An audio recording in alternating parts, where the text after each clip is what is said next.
straight out to George Zimmerman's attorney, Mark O'Mara. Thank you for joining us, Mark O'Mara. So many questions, but I think the big one, when did you find out exactly about this money, and were you as shocked as many others have been? Well, I think it was Tuesday late afternoon. I can go back and look. And it really came up literally as a matter of closing out some of the online presence that George Zimmerman had. Once we closed down all of the websites, he asked about the PayPals, and that's when I found out there was that much. And I must agree, it is a lot of money. It was surprising that people have been so committed to George that they would offer or donate that much money. Not to suggest it's not going to take a lot more than that to defend him, but I was surprised it was that much gathered in 1 month. Well, we knew about this website before last week's bond hearing. Did you ever flat out ask George Zimmerman before the hearing, hey, how much money have you raised with that website of yours?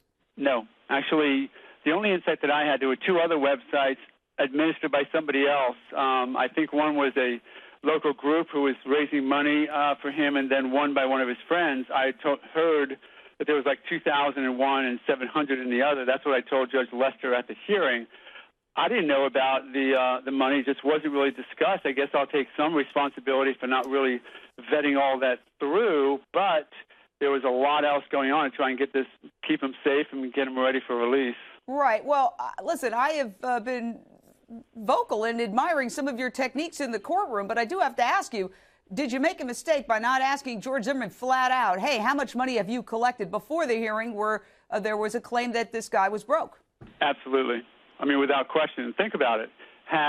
Knowing what I know, which is that as soon as the opportunity presented itself for George to discuss it with me, as soon as that presented himself, him telling me without question and transferring the money into my trust account literally moments later, so I know his position in it. So certainly had I asked him that question beforehand, I would have said these very words. George, do you have any money?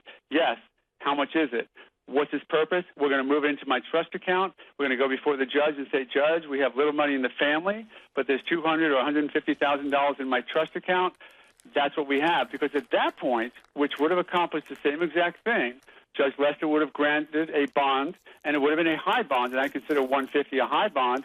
All that would have been the difference, if you think about it, is that money would have already been in my trust account to be used for the purposes it was created. Now, the only caveat is the purposes that he asked for before I was involved was to help him with his legal defense and his living expenses.